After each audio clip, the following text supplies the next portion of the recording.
السلام عليكم ورحمة الله. ازيكم يا حبايب قلبي؟ عاملين ايه؟ وحشني قوي قوي قوي. معلش مقصرة معاكم في الفيديوهات والله، عشان انا يعني كنت كده بحضر لسفرية عمرة. عقبالكم كلكم جميعا يا رب. والحمد لله. ربنا يا رب يكرمنا بكرمه جميعا يا رب، ويرزقنا الخير كله يا رب، ويجعلنا من المعتقين من النار. النهارده ان شاء الله عزمت اخويا ابو مريم.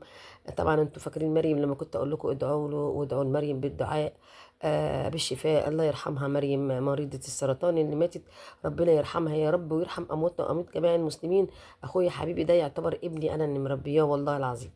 ربنا يخليه لي يا رب، ويخلي لي اخواتي كلهم. عملت له النهارده فطار كده بقى. هو قال لي انا جاي لك، وهو كان حظه يعني انا كده كده كنت عامله الفطار ده، بس هو بيحب الاكله دي، فقلت الحمد لله اللي هو جاي في الاكله اللي هو بيحبها.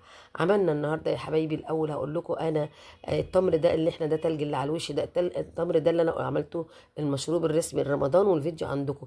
التمر ده طلع جميل جدا جدا، وبصوا القوام بتاعه زي الجيلاتين، ما بيجمدش في الفريزر ولا حاجه. يعني انا طلعته من الفريزر قبلها ما فيش 5 دقايق كده، وابتديت اعمل. اول ما صحيت من النوم كده ابتديت ان اعمل العصير الاول. طبعا احنا بنعمل اول حاجه العصير، بتعملي الخشاب بتاعك وتركنيهم بقى في التلاجة والعرقسوس والكلام ده كله، بعدين بتخش على الاكل. طبعا انا التمر سهل عليا قوي، ان انا اخدت كده 3 معالق على الازازه الريتل دي. هو بسكره بكل حاجه، والطريقه موجوده عندكم يا حبايبي، موجوده على القناه. يا اما منوعات ومشروعات مس امال، او يوميات مس امال. عندكم القناتين، يوميات مس امال قصدي، ومنوعات شهد وماما، عشان غيرت اسمها عشان تبقى مختلف شويه. عملت الكركديه على الطمن ده جميل جدا وطلع تحفه. وصراحه ربنا بطريقه سهله غير اللي كنا بنعملها زمان، كانت يعني تاخد مننا وقت، لا ده بسهوله. وكمان عملت سوبيا. سوبيا طبعا سهله برضو وبسيطه. بصوا العصاير كلها ما خدتش مني ثواني، لان انا طبعا عاملاها معايا في البيت جاهزه، وبعمل كل حاجتي كده من قبل رمضان زي ما انتم عارفين. وبعدين بقى يا حبايبي اهو زي ما انتم شايفين كده، الازازه ميه ساقعه من التلاجة كنت حطاها برضو عشان تبقى حلوه جدا. السوبيا دي معموله اهي، البودر بتاعها جاهز. بقوم حاطه برضو الازازه الريتل دي، بتاخد 3 معالق هرميين في الازازه، وترجيها كويس قوي. وانا ما بحطش عليها سكر ولا اي حاجه. عايزه تحط عليها لبن حليب بتحطي، عايزه تحطي عليها لبن بودر بتحطي، عايزه تحطيها كده زي ما هي في الميه برضو عادي، ما بتفرقش خالص. فانا طبعا هنا حطيت لبن بودر، وحطيت 3 معالق صوبيا، وكمان معايا 3 معالق لبن حليب او معلقتين، حسب بقى ما انت بتحبي التقل بتاعها والدسامه بتاعتها ايه. دي حاجه طبعا حسب الرغبه. فنحط بقى كله ونرج الازازه وخلاص كده العصاير بتاعتي اتعملت. طبعا عامله معاكم برضو مشروب البرتقال بالجزر، وعاملين كل انواع عصاير رمضان. فولدر كامل للعصاير على يوميات مس امان. اكتبي بس كده عصاير رمضان يوميات مس امان، هتلاقيه ظهر لك على طول. وطريقه سهله وجميله وزي المحلات واحسن كمان. وطبعا احنا بنشرب حاجات طبيعيه عشان ما نضرش ولادنا، او تمر طبيعي، وكله كله كركديه طبيعي. المشروب الاولاني ده كان تمر على كركديه، بنقول عليه عناب. ده المشروب الرسمي لرمضان. زي ما انتم شايفين كده يا حبايبي بقى، من مطبخي المتواضع اللي عامله فيه الاجواء الرمضانيه الجميله دي. عملت الصوبيا اهو، ونرجها برضو، وعملت التمر.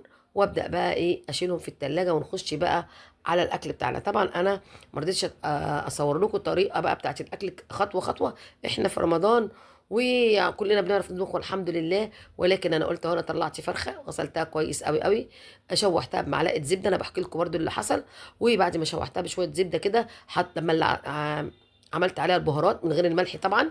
عملت البهارات فلفل اسود، بصله، جزرايه، طماطمايه في قلب الشوربه، ميه مغليه حطيتها على الفرخه، سيبها تتسلق مع بعضها. بعد ما اتشوحت وخدت لون كده سبتها بقى تتسلق. هنا ورق العنب ده اللي متفرز من السنه اللي فاتت، وانا ليه اجيبه ب 200 جنيه في رمضان. والتسبيكه اللي عملتها معاكم اللي هي بالبصل من غير ما تحط عليها اي بهارات او اي حاجه، حطيتها برضو مخزناها في قلب الفريزر.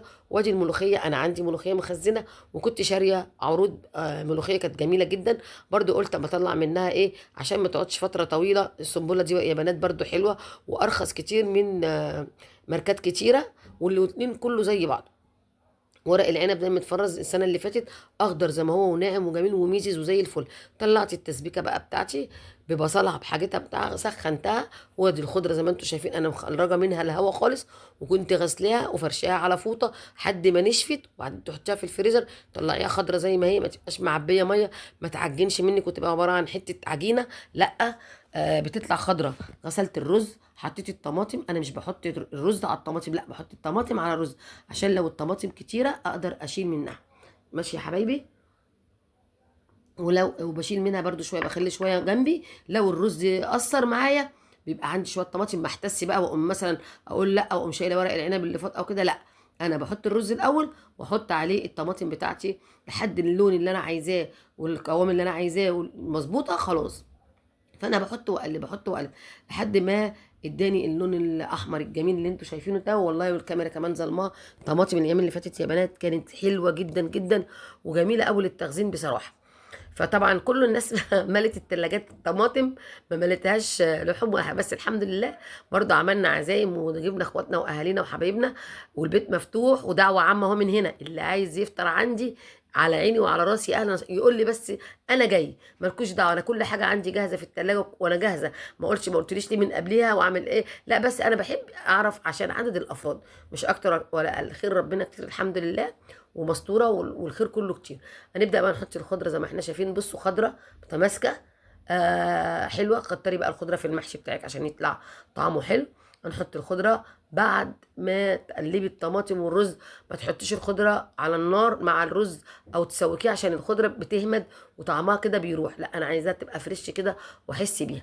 اقلب بقى المحشي بتاعي، خلطه المحشي بتاعتي مع الخضره مع الرز مع كله، ونبدا بقى ان احنا نحشي. فطبعا انا لما هحشي حبايبي كل سنه وانتم طيبين، مش هقف بقى عشان رجليا وجعاني.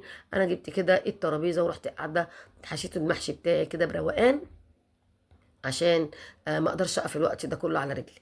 خلاص يا حبايب قلبي. طيب خلطه المحشي كلنا عارفين بنحط عليها حبه نعناع، ملح، فلفل، كمون. لو انت بقى عايزه تحطي بهارات محشي، بس هي دي بهارات المحشي. اكتر من كده لا، هي دي بهارات المحشي.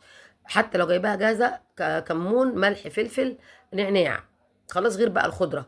فهي دي بهارات المحشي اللي بتخلي جميل. ادي المحشي معانا ورق العنب بوريكم.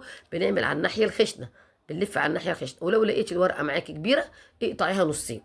الورق العنب اللي انا كنت مخزناه يا بنات كان جميل جدا جدا. اهم حاجه لما تخزني الحاجه تخزنيها في وقتها. بس كده وعملنا بقى الاكل اهو خلاص. والمغرب ايه بيأذن. عملت له الفرخه وعملتها له حمرتها له في الاير فراير بنقطه زيت كده بسيطه، وفتحنا الشيبسي وقلبت حله المحشي وعملنا ملوخيه. والاكل عجبه الحمد لله. هو كان ده بس قلت له انا لازم اصور. ما تقولوش بقى اللي هو حلق، لا هو بيحب يحلق في رمضان. لبن سلطه بقى والمكسرات. انا ما عملتش الشميش بصراحه في اللبن لانه بيتساب، واتضح بيقولوا ان اللبن مع البلح الغير صحي مش عارف انه مين الجديد. قلت له عمرنا ما نشرب لبن معاه. ادي العصير بتاعي. وهنا جبت القراصيه والمشمشيه والبلح والتين حطيته ناشف كده. اللي عايز ياخد بياخد. وفطرت انا واخويا وكان احلى فطار. وربنا يديم اخويا عليا في حياتي نعمه ويخليكم ليا يا حبايبي، وكل سنه وانتم طيبين. وانا بقول اللي عايز يفطر يجي يفطر عند مس امال. سلام عليكم.